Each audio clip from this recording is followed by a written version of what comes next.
नमस्कार, दृष्टि आईएएस के टुडेज जी के प्रोग्राम में आपका स्वागत है। सबसे पहले अभ्यास प्रश्न देखेंगे। प्रश्न था WHO के नजरिए से वाइल्ड पोलियो के संदर्भ में निम्नलिखित कथनों पर विचार कीजिए। 1. यह एक विषाणु जनित रोग है। 2. यह 5 वर्ष से कम उम्र के बच्चों को अधिक प्रभावित करता है। उपर्युक्त में से कौन सा यहाँ से कथन सही है या फिर है? केवल 1, केवल 2, 1 और 2 दोनों, या फिर ना तो 1 और ना ही 2। इसका सही जवाब है ऑप्शन सी, 1 और 2 दोनों।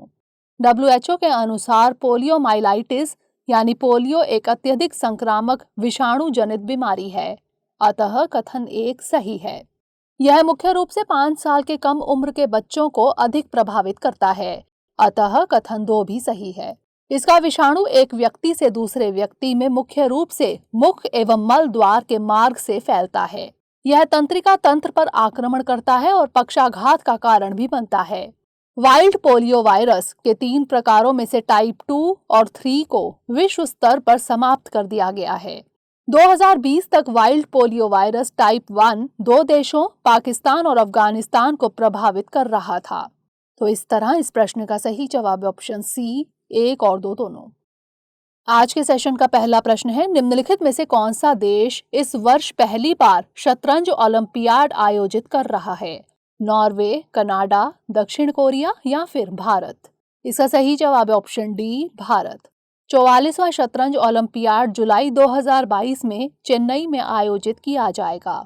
1927 से आयोजित किए जा रहे इस प्रतिष्ठित प्रतियोगिता की मेजबानी भारत में पहली बार और एशिया में 30 साल बाद हो रही है, इसलिए विकल्प डी सही है। पहली बार अंतर्राष्ट्रीय शतरंज निकाय इंटरनेशनल चेस फेडरेशन FIDE ने इस वर्ष शतरंज ओलंपियाड मशाल की शुरुआत की है। भारत शतरंज ओलंपियाड मशाल रिले आयोजित करने वाला पहला देश होगा। तो इस तरह इस प्रश्न का सही जवाब है ऑप्शन डी, भारत। अगला प्रश्न है, निम्नलिखित में से किस शहर में उन्मेष एक राष्ट्रीय साहित्य महोत्सव का आयोजन किया जा रहा है? बेंगलुरु, शिमला, कोलकाता या फिर जयपुर? इसका सही जवाब है ऑप्शन बी, शिमला। संस्कृति मंत्रालय और साहित्य अकादमी उन्मेष एक अंतर्राष्ट्रीय साहित्य महोत्सव का आयोजन कर रही है। इसका आयोजन हिमाचल प्रदेश के कला और संस्कृति विभाग के सहयोग से शिमला में किया जा रहा है, इसलिए विकल्प बी सही है। यह देश का सबसे बड़ा साहित्य उत्सव है और इस आयोजन में भारत समेत 15 देशों के लेखक और प्रतिष्ठित हस्तियां हिस्सा ले रही हैं। तो इस तरह इस प्रश्न का सही जवाब है ऑप्शन बी, शिमला। अगला प्रश्न है, निम्नलिखित में से कौन इडुमिश्मी की सबसे अच्छी व्याख्या करता है? अरुणाचल प्रदेश का एक आदिवासी समूह, दक्षिण भारत का एक व्यंजन, मालदीव का एक एटॉल या फिर कश्मीर में केसर का एक प्रकार? इसका सही जवाब है ऑप्शन ए, अरुणाचल प्रदेश का एक आदिवासी समूह। हाल ही में अरुणाचल प्रदेश के उप मुख्यमंत्री और राष्ट्रीय स्मारक प्राधिकरण यानी NMA के बीच अरुणाचल के सदियों पुराने सांस्कृतिक संपर्कों को मजबूत करने के लिए एक बैठक का आयोजन हुआ। NMA का लक्ष्य बड़े पैमाने पर अरुणाचल प्रदेश और गुजरात के बीच स्मारक संरक्षण और रुक्मिणी कृष्ण यात्रा का आयोजन करना और इसे राष्ट्रीय स्तर पर बढ़ावा देना है। NMA की टीम ने अरुणाचल में रुक्मिणी महल के प्रसिद्ध भीष्मक नगर खंडहर का दौरा किया। वे उन आदिवासियों से भी मिले जो श्री कृष्ण और रुक्मिणी के विवाह की सुंदर गाथा सुनाते हैं। इसे अभी भी इडुमिश्मी आदिवासियों के द्वारा गीतों के रूप में गाया जाता है। तो इस तरह इस प्रश्न का सही जवाब है ऑप्शन ए, अरुणाचल प्रदेश का एक आदिवासी समूह। अगला प्रश्न है, प्रेस काउंसिल ऑफ इंडिया यानी PCI के संदर्भ में निम्नलिखित कथनों पर विचार करें। 1. इसकी स्थापना 1966 में एक स्वायत्त संस्थान के रूप में हुई थी तथा यह एक अर्ध न्यायिक संस्था है। 2. यह एक चेयरमैन और इसके 28 सदस्यों से मिलकर बना है। उपर्युक्त में से कौन सा यहाँ से कथन सही है या फिर है? केवल 1, केवल 2, 1 और 2 दोनों या फिर ना तो 1 और ना ही 2? इसका सही जवाब है ऑप्शन सी, 1 और 2 दोनों। हाल ही में भारत सरकार ने न्यायमूर्ति श्रीमती रंजना प्रकाश देसाई को प्रेस काउंसिल ऑफ इंडिया यानी PCI के अध्यक्ष के रूप में नामित किया है। वह सुप्रीम कोर्ट की सेवानिवृत्त जज हैं। प्रेस काउंसिल ऑफ इंडिया का गठन 4 जुलाई 1966 को एक स्वायत्त वैधानिक और अर्ध न्यायिक निकाय के रूप में किया गया था। इसके प्रथम अध्यक्ष श्री न्यायमूर्ति JR मुधोलकर थे, जो सर्वोच्च न्यायालय के तत्कालीन न्यायाधीश थे। अतः कथन 1 सही है। यह एक स्थायी उत्तराधिकार वाला एक कॉरपोरेट निकाय है। इसमें एक अध्यक्ष और 28 अन्य सदस्य होते हैं, इसलिए कथन 2 भी सही है। इसका उद्देश्य प्रेस की स्वतंत्रता को बनाए रखना और भारत में प्रेस के मानकों को तय करना और सुधारना है। तो इस तरह इस प्रश्न का सही जवाब है ऑप्शन सी, 1 और 2 दोनों। अगला प्रश्न है, आकांक्षी जिला कार्यक्रम यानी ADP के संदर्भ में निम्नलिखित कथनों पर विचार करें। 1, इसे जनवरी 2018 में लॉन्च किया गया था। 2, केंद्रीय स्तर पर इसे नीति आयोग के द्वारा संचालित किया जाता है। उपर्युक्त में से कौन सा यहाँ से कथन सही है या फिर है?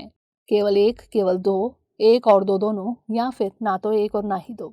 इसका सही जवाब है ऑप्शन सी, 1 और 2 दोनों। हाल ही में भारत के प्रधानमंत्री ने कहा कि आकांक्षी जिले भारत के प्रेरणादायक जिले होने चाहिए। इसके साथ ही आकांक्षी जिला कार्यक्रम को ब्लॉक और शहर के स्तर तक बढ़ाया जाना चाहिए।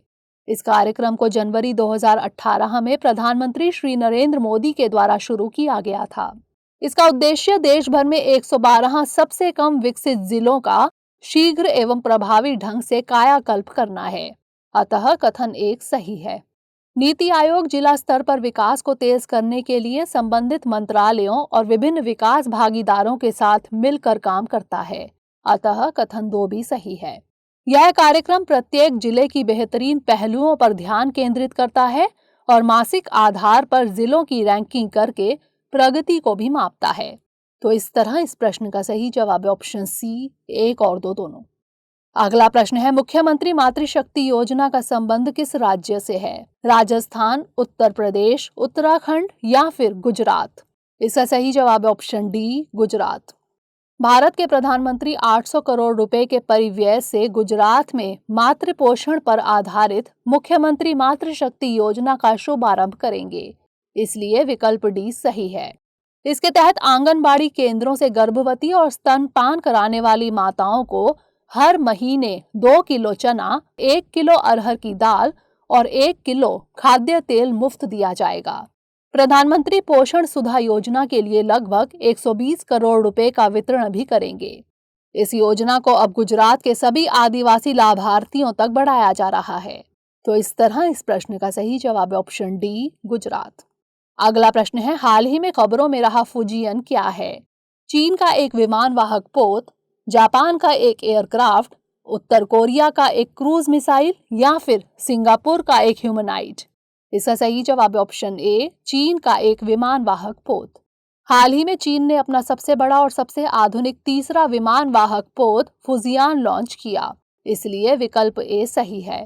इसे पूरी तरह से चीन द्वारा डिजाइन और निर्मित किया गया है। यह चीन के लिए रणनीतिक रूप से महत्वपूर्ण हिंद प्रशांत क्षेत्र में अपनी नौसैनिक क्षमताओं का विस्तार करने के उद्देश्य से लॉन्च किया गया है। तो इस तरह इस प्रश्न का सही जवाब है ऑप्शन ए, चीन का एक विमान वाहक पोत। अगला प्रश्न है, पेमेंट विजन 2025 का संबंध है विश्व बैंक, अंतर्राष्ट्रीय मुद्रा कोष, न्यू डेवलपमेंट बैंक या फिर भारतीय रिजर्व बैंक? इसका सही जवाब है ऑप्शन डी, भारतीय रिजर्व बैंक। भारतीय रिजर्व बैंक पेमेंट्स विजन 2025 लेकर आया है। इस विजन का मुख्य विषय e payments for everyone, everywhere, every time यानी 4 E's है। इसका उद्देश्य प्रत्येक उपयोगकर्ता को सुरक्षित, तेज, सुविधाजनक, सुलभ और किफायती ई भुगतान का विकल्प प्रदान करना है। तो इस तरह इस प्रश्न का सही जवाब है ऑप्शन डी, भारतीय रिजर्व बैंक। अगला प्रश्न है, मरुस्थलीकरण और सूखे से मुकाबले का वैश्विक दिवस यानी world day to combat desertification and drought किस दिन मनाया जाता है? 17 जून, 19 जून, 21 जून या फिर 23 जून?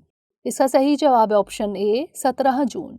पर्यावरण, वन और जलवायु परिवर्तन मंत्रालय यानी MOEFCC ने 17 जून 2022 को मरुस्थलीकरण और सूखे से मुकाबले के वैश्विक दिवस का आयोजन किया।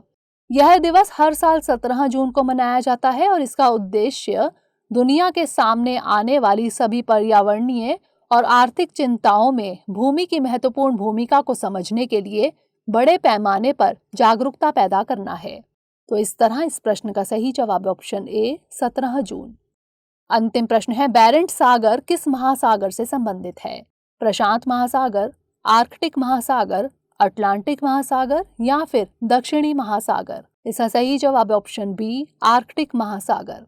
हाल ही में नॉर्वेजियन मौसम विज्ञान संस्थान द्वारा साइंटिफिक रिपोर्ट्स नामक जर्नल में एक अध्ययन प्रकाशित किया गया। अध्ययन के अनुसार उत्तरी बैरेंट सागर के आसपास का क्षेत्र दुनिया के बाकी हिस्सों में 5 से 7 गुना ज्यादा गर्म हो रहा है। बैरेंट सागर आर्कटिक महासागर का एक सीमांत समुद्र है। एक आंशिक रूप से प्रायद्वीप, द्वीप समूह या द्वीपों से घिरा हुआ है, इसलिए विकल्प बी सही है। पहले समुद्री नाविकों के पार करने के लिहाज से बैरेंट सागर को कठिन माना जाता था, इसलिए इसे द डेविल्स जॉ या द डेविल्स डांस फ्लोर भी कहा जाता था। द्वितीय विश्व युद्ध के दौरान यहाँ ऐतिहासिक battle of the Barents sea Germany और इंग्लैंड के बीच लड़ा गया था। तो इस तरह इस प्रश्न का सही जवाब है ऑप्शन बी, आर्कटिक महासागर। आइए अब नोट कर लेते हैं आज का अभ्यास प्रश्न। भारत का सर्वाधिक वर्षा वाला स्थान मासिनराम किस राज्य में स्थित है? सिक्किम, मेघालय, असम या फिर त्रिपुरा?